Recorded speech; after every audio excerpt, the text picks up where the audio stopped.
Welcome. Before we start, let's take a few breaths. Make sure your feet are flat on the ground. Find a comfortable position. Check if your clothes are not disturbing you in any way. See what is needed. Also check where you want to keep your hands. Make sure you are completely comfortable where you are. You're also invited to close your eyes for a few moments, connecting with your feet and the ground.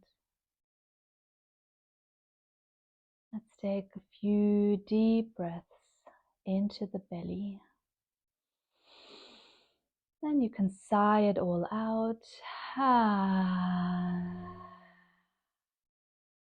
Let's do it again. Deep inhale.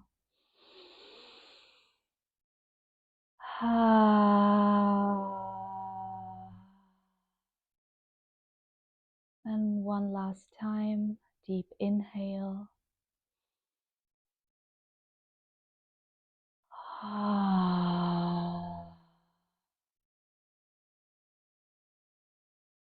Returning to your natural breathing.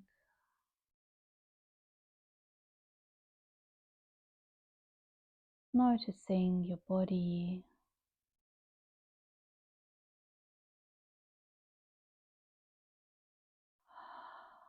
Also check what is needed right now. Maybe you feel some tension in your body. And if it feels good for you, you can also bring some movement into those areas. You can also open up your eyes again. If it feels good, you can also use your hands to massage those parts of your body.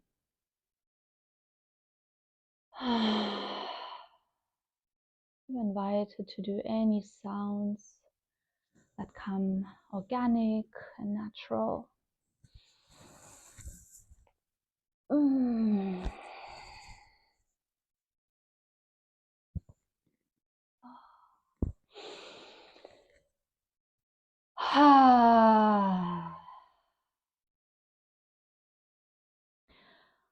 Yes.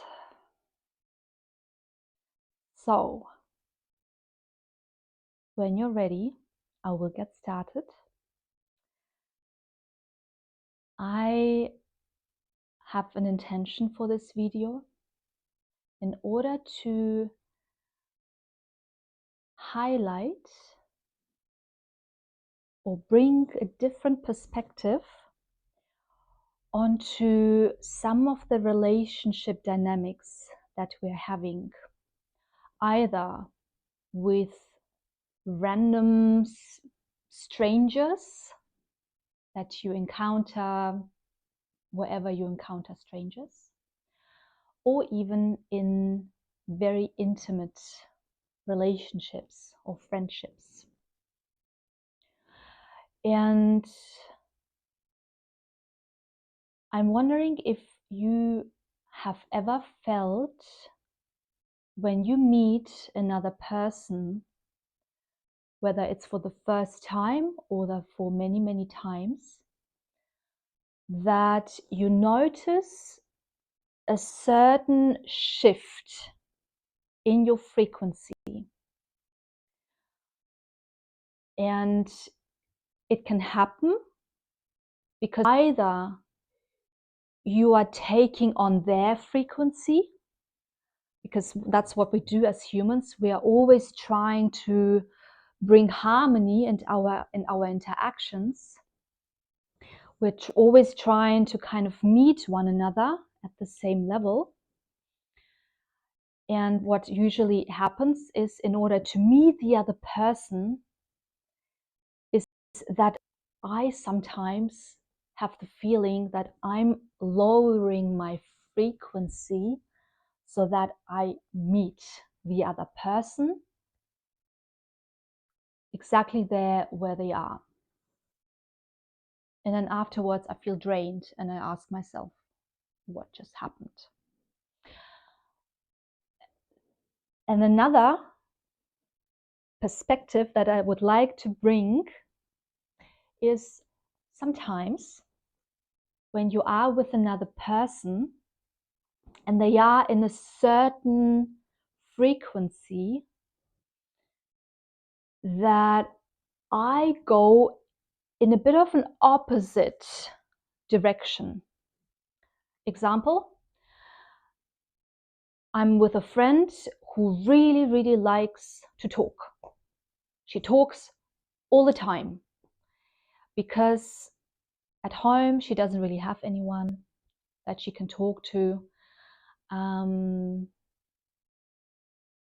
Somehow I'm, for her, in her life, one of those people that really listen, that don't give her any advice that she didn't ask for, that are just there for her, hold space for her,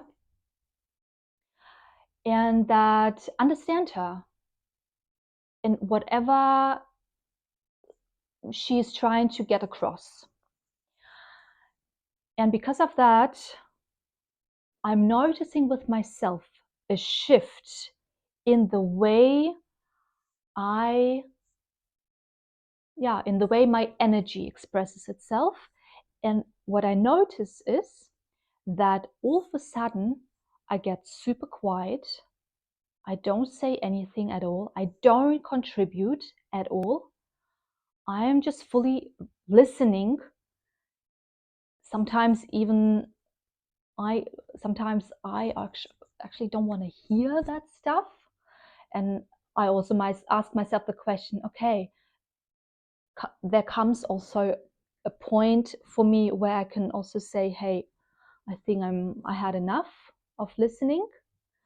And that's also been a very good lesson for me, that I don't have to be like a, the space where people bring their garbage and like dump it all on me. So I also have to be super mindful with what kind of interactions I allow into my life. And if I want to be with that friend, that I also have in mind, that she can just dump her stuff, and what I can and how I can actually bring a boundary in between. And I don't want to judge the behaviors of other people. They're all having their reasons. So yeah, and in that kind of moments, I kind of get quiet and I don't say anything. And in the past, I really, really asked myself why I am like that, because I really love to chat to people. I really love to be in those almost cathartic exchanges of insights. And then when I'm with other people, it's like it's as if my whole throat is completely blocked and nothing is coming out. And now I'm understanding more and more why it is the way it is, because my system is trying to bring more balance into the whole situation. So if I started to, maybe say a couple of things in order to give her some advice, or because I have an idea and but something about it's like, oh, she's not gonna receive it, or maybe even receive it well because she didn't really ask for my advice. And so it's more of a, okay, I'm super quiet and I'm listening to the body.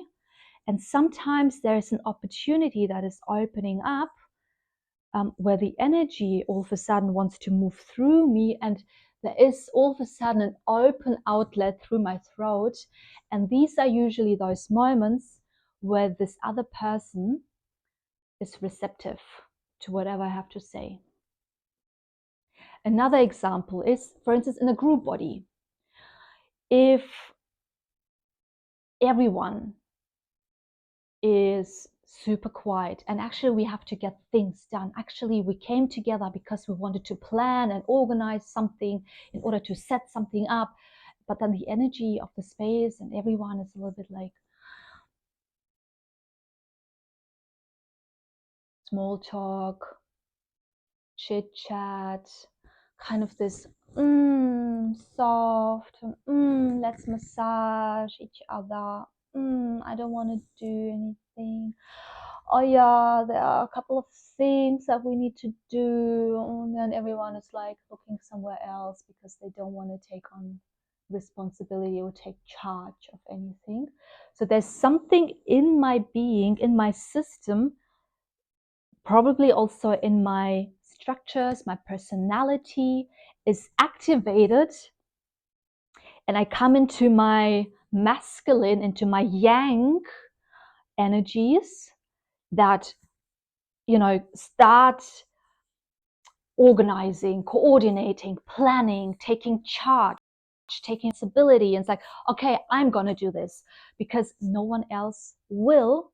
And if the thing that we came together for is also extremely important for me, then I kind of find no choice as to take charge and do the things myself.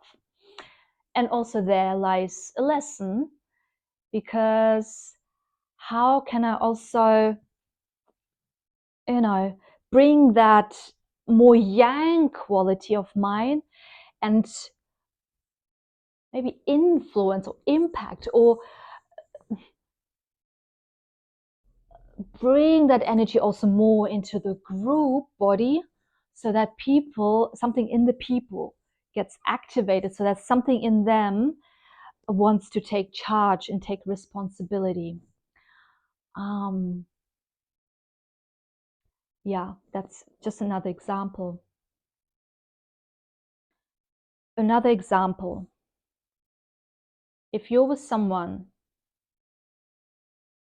who is constantly in their victim mentality, and again, I'm not judging this, because sometimes I also find myself in a victim loop that I'm somehow not getting out of.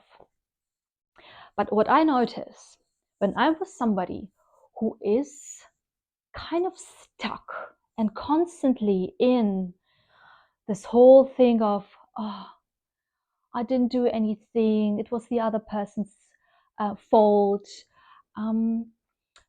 everything's so unfair, and I don't know why I'm like this, I can't do anything about it. And I'm exaggerating, and I know that being a victim is also not a nice thing. Like, I get it. I've been there. I've done that. And still, I find myself in there many, many times.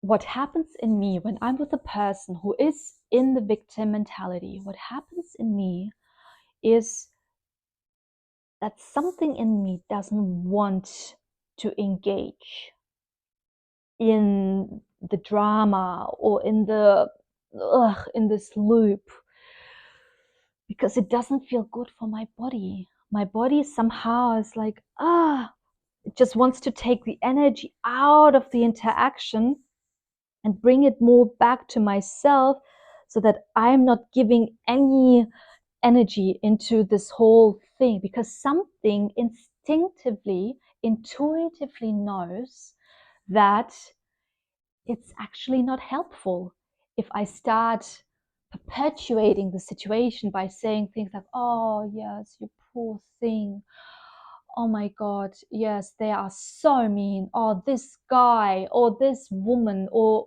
blah.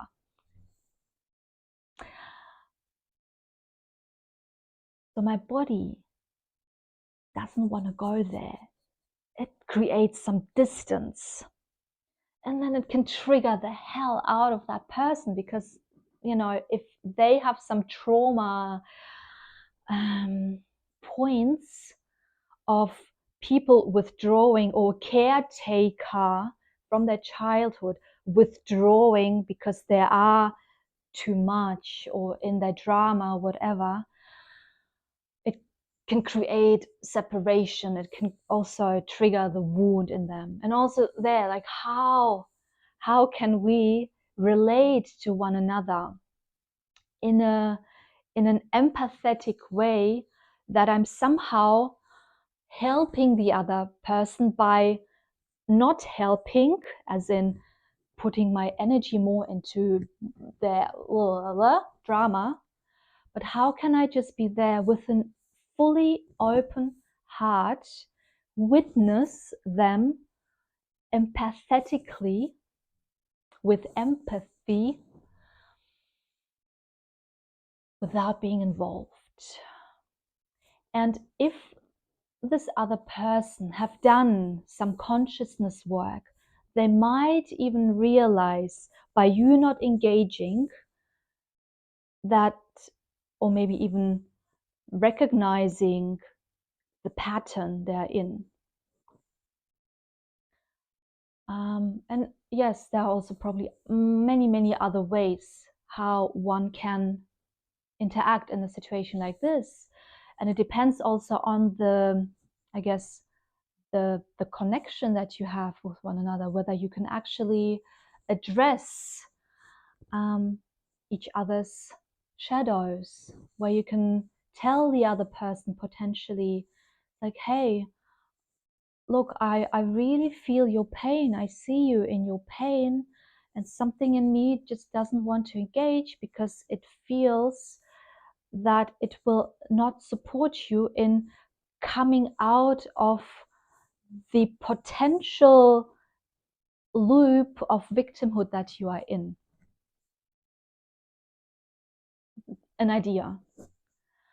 And maybe there's another way how you communicate with one another so that it can kind of snap yourself. You can bring the other person completely, you know, shaking them up a little bit so that it can see things from a much bigger perspective.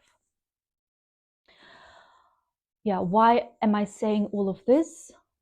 It's because the body, as our wisdom tool, the wisdom carrier that holds intuitive wisdom, instinctive wisdom, is such a great resource that I find we should leverage more of, that we should listen more to, and support one another. Firstly, to bring more harmony into the connection, and also on the other side, to bring healing and transformation by disrupting certain structures that might be running their course in the other person. Yes, I hope it was helpful. And I'm very curious to hear about your thoughts. So please write me your comments and your feedback. Thank you very much, and I'll see you soon.